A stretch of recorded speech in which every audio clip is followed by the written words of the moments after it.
Hi guys, எல்லாருக்கும் வணக்கம். நாங்கள் கணேஷ் காந்தி. இப்போ டைம் பார்த்தீங்கன்னா 4:36 PM, டேட் வந்து 26th ஏப்ரல் 2026. பார்க்க போகிறது வாரங்கள் மார்க்கெட் எப்படி இருக்க போகுது அப்படிங்கிறது தான் பார்க்க போகிறோம். ஸோ 28ஆம் தேதி நமக்கு மந்த்லி எக்ஸ்பைரி இருக்குது ஒரு பக்கம். As well as Nifty IT செக்டரை பொறுத்த வரைக்கும் ஒரு சரியான ஃபால் கொடுத்துருக்காங்க. மார்க்கெட் அவங்கள பொறுத்த வரைக்கும் இன்னும் கொஞ்சம் அதிகமாக கீழே விழும் அப்படிங்கிறது என்னுடைய எதிர்பார்ப்பு. ஓகேங்களா? ஸோ நிஃப்டி ஐடி விழும் அப்படிங்கிறதுனால நம்ம இந்த டிசிஎஸ் இதெல்லாமே எக்ஸிட் ஆக வேண்டியது தான். இப்போது டார்கெட் பார்த்தீங்கன்னா அவங்களது கிட்டத்தட்ட ஓப்பன் டார்கெட்லேயே வச்சுருக்காங்க. அதாவது டவுனில் ஓப்பன் டார்கெட். ஃபஸ்ட்டு டார்கெட் வந்து பார்த்தீங்கன்னா இந்த ஸ்பாட் 27,539, இது 26,400 450 நாளைக்கு ஹிட் ஆகிடும். அதுக்கு அடுத்த டார்கெட் இந்த ஸ்பாட் 11,000 சில்லற. இதை நம்ம கிராஸ் லைன் எடுத்து ட்ரை பண்ணலாமா அப்படின்னா கிட்டத்தட்ட ரேஞ்ச் வந்து இவ்வளோ தூரத்துக்கு வருது. எவ்வளோ தூரம்?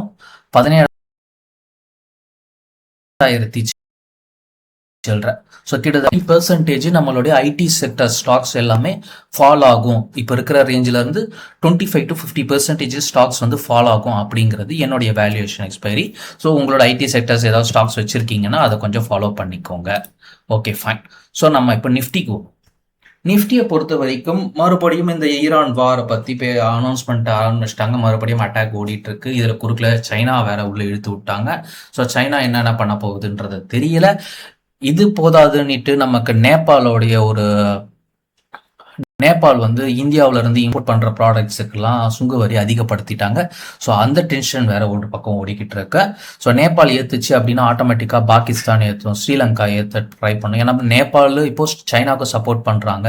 ஸ்ரீலங்கா மறைமுகமாக சைனாவுக்கு சப்போர்ட் பண்ணுவாங்க. வெளிப்படையாக அவங்களும் சைனாவுக்கு சப்போர்ட் பண்ண ஆரம்பித்தாங்கன்னா இந்தியா தனித்து நிற்கப்படும். சின்ன சின்ன குட்டி நாடுகள் இந்தியாவுக்கு பலவீனம் இல்லாமல், அதாவது இந்த எறும்பு தொல்லைகள் சொல்லுவோம்ல, அந்த மாதிரி ஒரு டிஸ்டர்பன்ஸ் நமக்கு அப்பப்போ வரத்துக்கு வாய்ப்பு இருக்குது. இப்போ மார்க்கெட் இப்போ எலெக்ஷன்லாம் முடிஞ்சதுனால இப்போ ஃபால் ஆகிறதுக்கான வாய்ப்புகள் அதிகம். ஓகேங்களா? ஸோ மிட் கேப் ரேஞ்சில் ஸ்டாக்ஸாக இருக்கட்டும், மிட் கேப் இண்டெக்ஸ் வந்து ஓரளவுக்கு ஸ்டெபிலைஸ் பண்ணுது அப்படிங்கிறதுனால மார்க்கெட் இப்போதைக்கு விழலை. ஐ மீன் ஸ்டாக்ஸ் எதுவும் விழலை. ஓகேங்களா? ஸோ இப்போ நம்ம அடுத்த குறிய அவங்க எங்க வருவாங்க பார்த்தீங்கன்னா 62 பிரேக் அவுட் பண்ணி கீழே வரதுக்கான வாய்ப்புகள் அதிகமாக இருக்கு அப்படிங்கிறது எதிர்பார்க்கப்படுது. அக்யூரேட்டான ஒரு மெஷர்மெண்ட் நான் சொல்லணும் அப்படின்னா நான் வந்து 21,371 சொல்லுவேன்.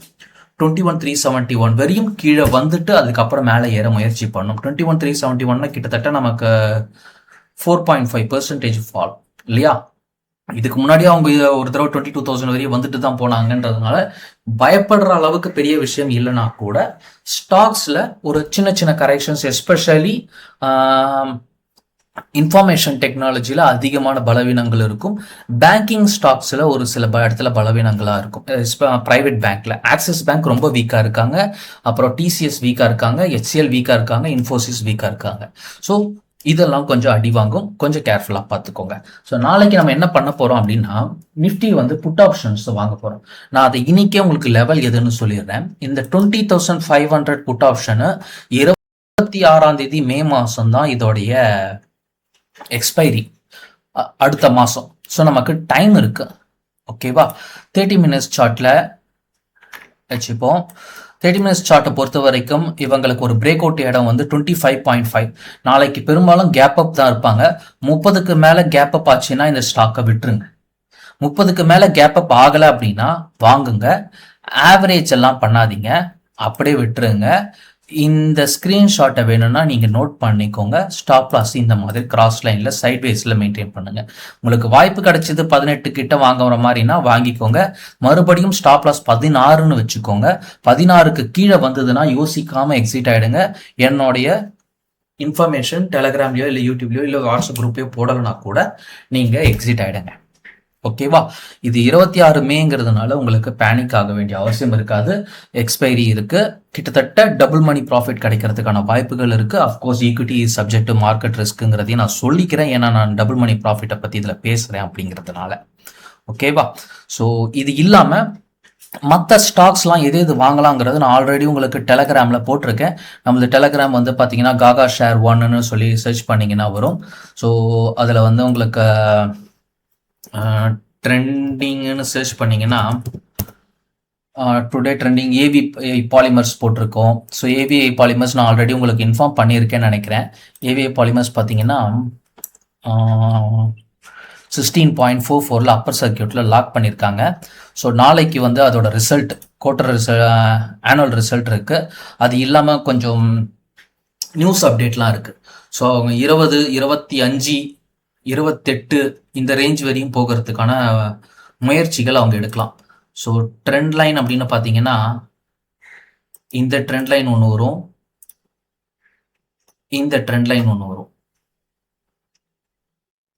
ஓகே, ஸோ இங்கே இருக்கிறவங்க இந்த ஸ்பாட் கிட்டத்தட்ட 25 வச்சுப்போம். ஏன்னா அந்த மேலே போகிறதெல்லாம் நம்ம நம்பி இருக்க வேண்டாம். 25.5ங்கிறத ஃபர்ஸ்ட் டார்கெட்டாக வச்சுக்கலாம். அதுக்கப்புறம் அவங்க 27 பிரேக் அவுட் ஆனாங்கன்னா தான் அடுத்த லெவல். ஸோ நம்ம என்ன பண்ணுறோம்னா 24லேருந்து 25க்குள்ளே வந்ததுன்னா ப்ராஃபிட் புக் பண்ணிக்கிறோம். அதாவது இப்போ நீங்கள் ஒரு 10,000 ருபீஸ்க்கு வாங்குறீங்க அப்படின்னா 10,000 ருபீஸ் ஒர்த்து ஷேர்ஸை விற்றுருங்க, பேலன்ஸை லாங் டேர்மாக ஹோல்ட் பண்ணுங்க. ஓகே, ஏன்னா சப்போஸ் அவன் 27க்கு மேலே போகாமல் கீழே இறங்கிட்டான்னா நமக்கு நஷ்டமாயிடும். அதனால நம்ம 27.5 வந்த உடனே போட்ட காசை எடுத்துருவோம், மீதியை லாபமாக வச்சு ஹோல்ட் பண்ணலாம். ஏவிஐ பாலிமர்ஸ் மாதிரி அடுத்த ஸ்டாக் பார்த்தீங்கன்னா மிஸ்டன் ஃபுட்டு பெனி ஸ்டாக் தான். அது 5 ரூபா, இப்போ 4.70 நம்ம போயிட்டு இருக்கு. அப்புறம் என்ஆர்டி பியரிங் டார்கெட் அச்சீவ்டு, அது 297. அப்புறம் ஆர்டிஎன் ரத்தன் பவர் வந்து 9.10 ரேஞ்சில் வாங்கினது 12 டார்கெட் இன்னும் ரன்னிங்கில் இருக்காங்க. IRCTC target achieved, LTTS target achieved, டிஎல்எஃப்லாம் டார்கெட் அப்போயே achieved, Tata communication target achieved, Aptech இப்போ 105 போயிட்டு இருக்காங்க. நம்ம போட சொல்ல 90 ரூபா போட்டோம். ஸோ அதுவும் டார்கெட் அச்சீவ்டு. அப்புறம் ஹெச்எஃப்சிஎல் சொல்லியிருந்தோம், Apollo hospital target achieved. So இந்த மாதிரி நான் ட்ரெண்டிங்னு சொல்லி உங்களுக்கு மென்ஷன் பண்ணுறேன் அப்படின்னா அதெல்லாம் நீங்கள் இன்வெஸ்ட்மெண்ட் பண்ணலாம். ஓகே, ஸோ அஃப்கோர்ஸ் உங்கள் அட்வைஸரை கன்சல்ட் பண்ணிவிட்டு அதுக்கப்புறம் இன்வெஸ்ட்மெண்ட் பண்ணுறது நல்லது. ஒரு விஷயம் ஞாபகம் வச்சுக்கோங்க, மார்க்கெட் பலவீனமாக இருந்தது, எனக்கு அந்த ஸ்டாக் மேலே நம்பிக்கை இல்லை அப்படின்னா நான் லெவல்ஸ் கொடுக்க மாட்டேன், போடவே மாட்டேன்.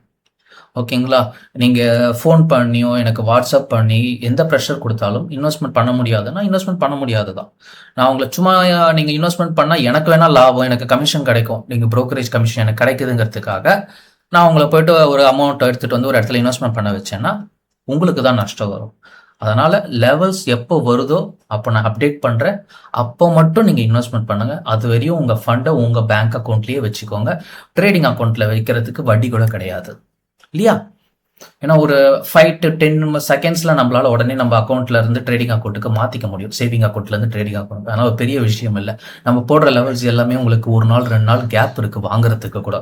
அதனால் அதுக்கும் எந்த டென்ஷனும் தேவையில்லை. ரிலாக்ஸாகவே ட்ரேட் பண்ணலாம், இன்வெஸ்ட்மெண்ட் பண்ணலாம்.